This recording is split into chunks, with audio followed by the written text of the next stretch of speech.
স্বাগত জানাই সমস্ত দশম শ্রেণীর ছাত্রছাত্রীদের।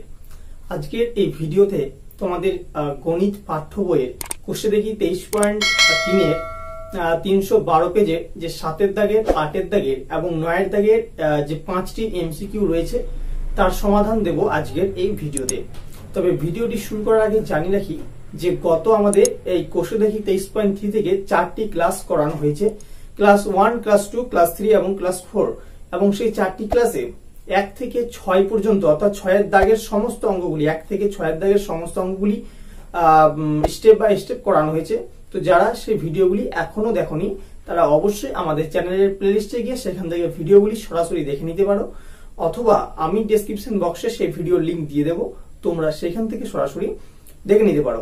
এবং এইরকম যদি পরবর্তী আরো ভিডিও পেতে চাও তাহলে আমাদের চ্যানেলটিকে অবশ্যই এখনই সাবস্ক্রাইব করো এবং ভিডিওটি যদি ভালো লাগে অবশ্যই একটা লাইক করবে আর পাশে থাকা বেল বাটনে ক্লিক করবে, যাতে পরবর্তী ভিডিওগুলি আমরা যখনই পোস্ট করব তোমাদের কাছে সবার আগে যেন নোটিফিকেশন চলে যায়। চলো এবার ভিডিওটি শুরু করি। তাহলে দেখো 7এর অঙ্কটা কি আছে। 7এর অঙ্কটা দিয়েছে যে x = a sin θ, y = b tan θ যদি হয়, মানে x = a sin θ এবং y = যদি b tan θ হয়, তাহলে আমাদেরকে প্রমাণ করতে হবে যে a² / x² - b² / y² = 1। তো এই প্রমাণটা আমরা কিভাবে করব? দেখো খেয়াল করে দেখতে হবে, এখানে আমাদের আছে a/x বা a²/x², কিন্তু আমাদের এখানে দেখো x = a, তাহলে a/x আমাদেরকে প্রথমে ফর্মেটে আনতে হবে। তাহলে আমরা কি করব? প্রথমে দেখো x/a, অর্থাৎ এটা সাইনের সাথে গুণ হয়ে আছে, আমরা প্রথমে এটা এইদিকে নিয়ে এসে কি করলাম, ভাগের আকারে লিখে দিলাম, ইকুয়াল টু আছে কত, sin θ। ক্লিয়ার? এইবার দেখো আছে x², বা এটা আমরা প্রথমে কি করবি, উল্টে দিই, অর্থাৎ উভয় পক্ষকে যদি উল্টে দিই তাহলে কি হবে, অর্থাৎ এটা উপরে যাবে এবং x টা নিচে আসবে। আর sin θ আটা যদি উল্টে দিই তাহলে কি হবে, sin θ কে উল্টে দিলে হয় cosec θ, তাহলে এটা হবে cosec θ। এইবার দেখো আছে a²/x², তাহলে আমরা কি করব, দুই দিকে বর্গ করে দেব। দুই দিকে বর্গ করলে কত হবে, a²/x² =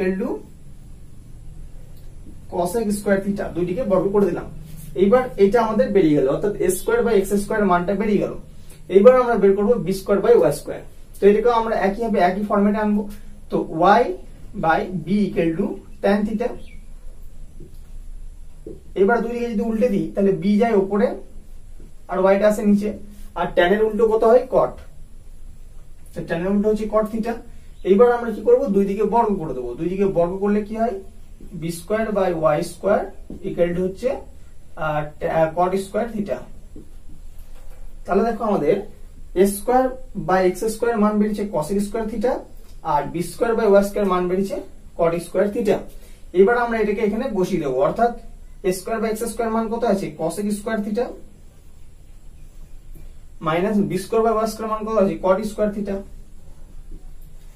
তাহলে cosec² θ মাইনাস cot² θ ফর্মুলা আমরা কি জানি, যে cosec² θ মাইনাস cot² θ = 1, তো = 1, অর্থাৎ এটা হচ্ছে LHS = হচ্ছে RHS, প্রমাণিত।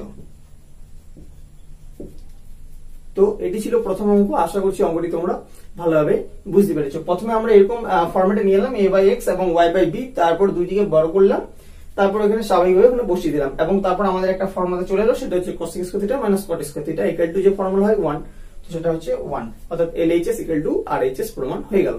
এরপর আমরা চলে যাব পরবর্তী অঙ্কে, 8এর অঙ্কে। 8এর অঙ্কটা আছে যে sin θ + sin² θ = যদি 1 হয়, তাহলে প্রমাণ করতে হবে যে cos² θ + cos⁴ θ = 1। তো এই প্রমাণটা আমরা কিভাবে করব, দেখো প্রথমে আমরা কি করব না, sin θ = এই sin² θটাকে যদি ওইদিকে নিয়ে যাই তাহলে কি হবে, 1 - sin² θ, আর 1 - sin² θ মানে কি, cos² θ। তাহলে sin θ = কি বেরোলো আমাদের, হচ্ছে cos² θ। এবার কি করব না, দুই দিকে বর্গ করে নেব। দুই দিকে বর্গ করলে কি হয়, এদিকে যদি সাইনটাকে বর্গ করা হয় sin θ কে, তাহলে হবে sin² θ, আর এদিকে যদি বর্গ করা হয় cos² θ কে, তাহলে হবে cos⁴ θ। তো এটা আমাদের প্রথমে বেরিয়ে যাবে যে sin² θ = cos⁴ θ। এইবার আমরা এখানে লিখব LHS। LHS কি আছে আমাদের, cos² θ প্লাস cos⁴ θ। তো দেখো cos² θ টা আমরা প্রথমে লিখে দেব, cos² θ প্লাস cos⁴ θ এর ভ্যালুটা কত, cos⁴ θ মানে হচ্ছে sin square theta cos theta 4 theta equal two sin square theta আমরা আগে এটা বের করে নিয়েছি। তো আমরা এখানে লিখে দেব sin স্কয়ার থিটা। এবার দেখো আমাদের ফর্মুলা চলে এলো cos square theta plus sin square theta বা sin square theta plus cos square theta equal to কত হয় 1 ইকুয়াল টু 1। তো এটাই আমাদের দিয়েছে দেখো cos square theta plus cos to the 4 theta equal to 1। তো এটা LHS ইকুয়াল টু 1 আর HS কি হলো প্রমাণিত। তো এটা আমাদের প্রমাণিত হয়ে গেল। এরপর চলে যাব 9 এর দাগে যে 5টি এমসিকিউ রয়েছে সেই 5টি এমসিকিউ এর সমাধান নিয়ে। দেখো 9 এর দাগের প্রথমে যে এমসিকিউটি রয়েছে সেটি হচ্ছে যে 3x cosec আলফা আর 3/x cot আলফা যদি হয় তাহলে 3 x² - 1/x² এর মান কত। তোমাদের চারটি অপশন দেওয়া আছে এবং সেখান থেকে বিকল্প সঠিক উত্তরটি তোমাদের বেছে নিতে হবে। তো এটি বেছে নেওয়ার জন্য আমাদেরকে প্রথমে অঙ্কটা করতে হবে। তো কিভাবে করব দেখো, প্রথমে এটা কি করব, দুই দিকে বর্গ করব। দুই দিকে যদি বর্গ করি তাহলে কি হবে 3x তার হোল স্কয়ার মানে কত 9x² ইকুয়াল টু হচ্ছে cosec square alpha. cosec square alpha এটা হচ্ছে cosec স্কয়ার আলফা। আর এদিকেও আমরা দুটি বর্গ করব তাহলে এটা 3/x কে যদি বর্গ করে দিই তাহলে কত হবে 9/x² equal to cot square alpha. তো আমরা এটাকে দুই দিকে প্রথমে বর্গ করে নিলাম।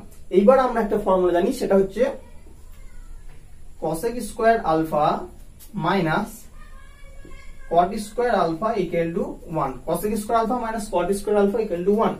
তো এইবার আমরা কি করব না মানগুলোকে পুট করব। cosec স্কয়ার আলফার মান কত আছে 9x², তাহলে 9x² মাইনাস cot স্কয়ার আলফার মান কত আছে 9/x², তাহলে 9/x² ইকুয়াল টু কত আছে 1। এইবার আমরা কি করব, এইবার আমরা 9টা দেখো দুই দিক থেকে 9টা কমন যাবে। তো 9টা যদি কমন যায় তাহলে x² মাইনাস কত থাকে 1/x² ইকুয়াল টু থাকছে 1। অতএব x² minus 1/x² equal to কত 9 এর সাথে গুণ হয়ে আছে, তাহলে ওই দিকে গেলে কি হবে 1/9 অর্থাৎ 1 এর সাথে ভাগ হয়ে যাবে। তাহলে x² minus 1/x² equal to হচ্ছে 1/9। আমরা প্রথমে এই ভ্যালুটা বের করলাম। এবার আমাদের আছে 3 ইনটু এইটা, অতএব 3 into x² minus 1/x² equal to 3 into x² minus 1/x² মানটা কত আছে 1/9 ইনটু হচ্ছে 1/9। এটা যদি কেটে যায় কত হবে 3 × 9 ইকুয়াল টু হচ্ছে 1/3। তো 1/3 হবে তোমাদের সঠিক উত্তর এবং এটি রয়েছে তোমাদের এটা রয়েছে তোমাদের সি অপশন সি তে রয়েছে। এরপর চলে যাবো আমরা 2 এর এমসিকিউ তে। এরপর দেখো রয়েছে তোমাদের 9 এর দাগে 2 এর অঙ্কটি অর্থাৎ 2 এর এমসিকিউটি। তো এখানে দেওয়া আছে যে 2x ইকুয়াল টু যদি sec a হয় এবং 2/x এবং 2/x ইকুয়াল টু যদি হয় tan a তাহলে 2 × x² মাইনাস 1/x² এর মান কত। তো দেখো প্রথমে যে অঙ্কটি করলাম এবং এই অঙ্কটি করলাম একই অঙ্ক, শুধু একটু ফর্মুলাটা আলাদা। তো প্রথমে যেভাবে করলাম ঠিক একই ভাবে এই অঙ্কটা করব। প্রথমে কি করব দুই দিকে বর্গ করে নেব। দুই দিকে বর্গ করলে কি হয় 2x তার বর্গ করলে হয় 4x² ইকুয়াল টু হবে sec স্কয়ার a। ঠিক একই হবে এদিকে কি হবে 2 স্কয়ার মানে 4 আর x² মানে x² equal to tan square a অর্থাৎ 4/x² equal to tan square a। এবার আমরা একটা ফর্মুলা জানি যে sec square a minus tan square a equal to 1। এবার আমরা sec স্কয়ার জায়গায় মানটা বসিয়ে দেব 4x² অর্থাৎ যে মানটা আমরা বের করে নিলাম সেটা বসিয়ে দেব। তাহলে হচ্ছে 4x² minus tan square a মান কত 4/x² ইকুয়াল টু 1। এবার দেখো আমরা এখান থেকে কত কমন নেব 4টা কমন নেব। তাহলে 4টা যদি কমন নিই তাহলে কত থাকবে x² minus 1/x² equal to হচ্ছে 1। তাহলে 4টা সাইডে গুণ হয়ে আছে, তাহলে ওইদিকে নিয়ে গেলে কি হবে ভাগ হয়ে যাবে। অতএব x² minus 1/x² equal to কত 1/4। তাহলে x² মাইনাস 1/x² মানটা আমরা বের করে নিলাম। এইবার আমরা এখানে বসাবো। অতএব 2 × x² minus 1/x² equal to কত 2 × x² মাইনাস 1/x² মানটা আমরা বের করে নিয়েছি 1/4 ইনটু 1/4। দেখো 2 × 4 ইকুয়াল টু কত রইল 1/2। তো এখানে 1/2 হবে তোমাদের সঠিক উত্তর, যেটি রয়েছে তোমাদের অপশন এ তে। এখানে এ হবে সঠিক উত্তর। এই পরবর্তী চলে যাবো 3 নম্বর এমসিকিউ তে। 9 এর দাগে 3 এর অঙ্কটি দেওয়া আছে যে tan alpha plus cot alpha equal to যদি 2 হয় তাহলে tan to the power 13 alpha plus cot to the power 13 alpha equal to কত, অর্থাৎ tan to the power 13 alpha plus cot to the power 13 alpha equal to কত। দেখো অঙ্কটা একটু দেখতে বড় হলেও, অর্থাৎ এই যে ঘাতগুলো দেখছো এগুলো দেখতে বড় হলেও কিন্তু অঙ্কটা বেশি সহজ। তো দেখো কিভাবে সে সহজে অঙ্কটা করি। প্রথমে আমরা কি করব না tan আলফা লিখবো প্লাস দিয়ে এই cot আলফাটাকে tan আলফাতে কনভার্ট করে নেব। তাহলে কি হবে 1/tan আলফা ইকুয়াল টু কত আছে 2। এইবার কি করব আমরা এটাকে tan আলফা লসাগু করব। tan আলফা লসাগু যদি যায় তাহলে কি হবে, tan আলফা নিচে রইলো এবং tan alpha into tan alpha মানে হচ্ছে tan square alpha plus 1 equal to কত 2। এবার এটা কোনাকুনি গুণ, তাহলে কত হচ্ছে tan square alpha plus 1 equal to 2 tan alpha. এবার আমরা কি করব, এই 2 tan আলফাটাকে এই দিকে নিয়ে আসবো। তাহলে কি হবে দেখো tan square alpha minus 2 tan alpha plus 1 equal to 0। এবার দেখো এখানে আমরা একটা ফর্মুলা পেয়ে গেছি যে a square minus 2ab plus b square, তার মানে হচ্ছে a মাইনাস b তার হোল স্কয়ার। তাহলে কত যে tan alpha minus 1 equal minus 1 তার হোল স্কয়ার ইকুয়াল টু 0। ঠিক আছে, তাহলে অতএব tan আলফা সমান কত, অতএব tan আলফা ইকুয়াল টু কত ডিগ্রি, এই tan আলফা ইকুয়াল টু হচ্ছে 1। তো tan আলফা মানে যদি 1 হয় তাহলে tan কত ডিগ্রি মান 1, tan 45 ডিগ্রি মান 1 ইকুয়াল টু হচ্ছে tan 45 ডিগ্রি। তাহলে অতএব আলফা মানে কত, দেখো tan আলফা ইকুয়াল টু যদি tan 45 ডিগ্রি হয় তাহলে tan ক্যান্সেল হয়ে গেল, তাহলে আলফা মানে হচ্ছে 45 ডিগ্রি বা তাহলে 45 ডিগ্রি, অর্থাৎ আলফার মানটা হবে 45 ডিগ্রি। এইবার আমরা এখানে আলফার মানটা বসিয়ে দেব। তাহলে ইকুয়াল টু কত না tan to the power 13 45 degree plus cot 45 degree to the power কত আছে 13। এইবার দেখো tan 45 ডিগ্রি মান কত 1, মানে 1 two the power 13 plus cot 45 degree মান হচ্ছে 1, তাহলে 1 টু দি পাওয়ার 13। তাহলে 1 কে যতবারই গুণ করা হবে না কেন 1 ই আসে, তাহলে 1 টু দি পাওয়ার 13 মানে কত 1। ঠিক এটাও তাই 1 টু দি পাওয়ার 13 মানে 1। তাহলে দেখো কত হলো 1 প্লাস 1 মানে কত 2, তাহলে ইকুয়াল টু হবে 2। তো 2 হবে এখানে তোমাদের সঠিক উত্তর, যেটি রয়েছে তোমাদের অপশন সি তে। তো এখানে সি হবে সঠিক উত্তর। আশা করছি অঙ্কটা বেশ মজাদার অঙ্ক এবং অঙ্কটি তোমাদের জন্য ইম্পর্টেন্ট হচ্ছে। তো এরপর চলে যাবো 4 অঙ্কে। 9 থেকে 4 অঙ্কটি কি আছে, দেওয়া আছে যে sin theta minus cos theta equal to যদি 0 হয় তাহলে sec theta plus cos theta equal two x এবং সেই x এর মান কত।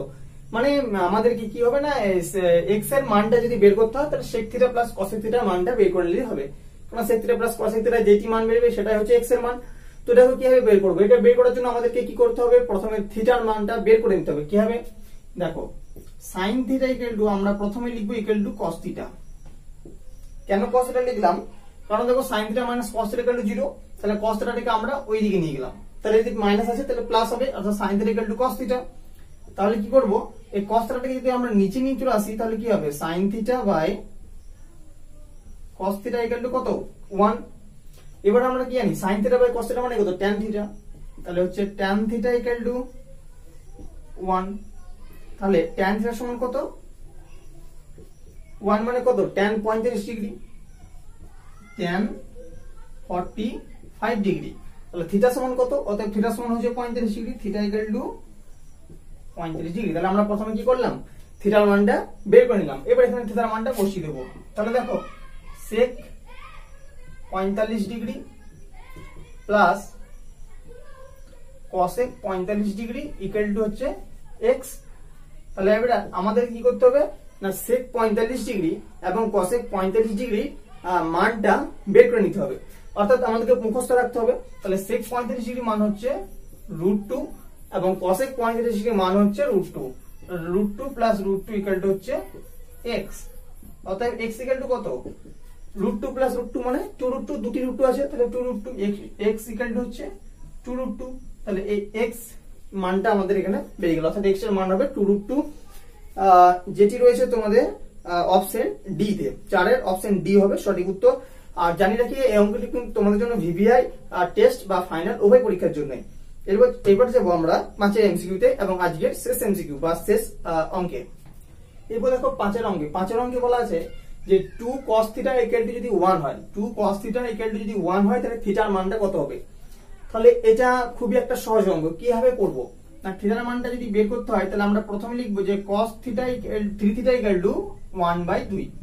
এই দুইটা যদি গুণ হয়ে আছে আমরা ওইদিকে সরাসরি নিয়ে গিয়ে ভাগ করে দিলাম, অর্থাৎ 1/2। কেন এদিকে গুণটা হলে ওইদিকে গিয়ে ভাগ হয়, তাহলে এদিকে 2 cos থিটা ইকুয়াল টু কত, 2 cos 3 থিটা ইকুয়াল টু হচ্ছে 1, তাহলে cos 3 থিটা ইকুয়াল টু হচ্ছে 1/2। এইবার জানতে হবে যে cos কত ডিগ্রির মান 1/2 মানে হাফ, cos 60 ডিগ্রি মান 1/2, তাহলে হচ্ছে cos 60 ডিগ্রি আমরা এখানে লিখে দিলাম। এবার দেখো cos 3 থিটা ইকুয়াল হচ্ছে cos 60 ডিগ্রি, তাহলে দুই দিকে কি হবে, cos ক্যান্সেল হয়ে গেল, তাহলে অতএব আমরা এটা লিখতেই পারি যে 3 থিটা ইকুয়াল হচ্ছে 60 ডিগ্রি। এইবার দেখো যে 3টা কিন্তু থিটার সাথে গুণ হয়ে আছে, তাহলে এদিকে গেলে কি হবে, ভাগ হয়ে যাবে, তাহলে অতএব থিটা সমান কত, 60/3 বা 60/3। তো এখানে কত হবে, 3 20 60 ইকুয়াল টু হচ্ছে 20 ডিগ্রি। অতএব থিটার মানটা হচ্ছে 20 ডিগ্রি, থিটার মান হবে 20 ডিগ্রি। দেখে নেবে এটা কত নম্বর আসছে, এটা হচ্ছে তোমাদের সি, 5-এর সি হবে 20 ডিগ্রি, এটা হবে তোমাদের সঠিক উত্তর। তো বন্ধুরা, কেমন লাগলো আজকের ভিডিও অবশ্যই তোমরা কমেন্ট করে জানাবে, এবং যদি কোনো অঙ্ক তোমাদের বুঝতে অসুবিধা হয় তাহলে অবশ্যই তোমরা কমেন্ট বক্সে জানাবে। এছাড়াও তোমাদেরকে জানিয়ে রাখি যে তোমরা আমাদের সাথে সরাসরি যোগাযোগ করতে পারো আমাদের ফেসবুক পেজ অথবা ফেসবুক গ্রুপে।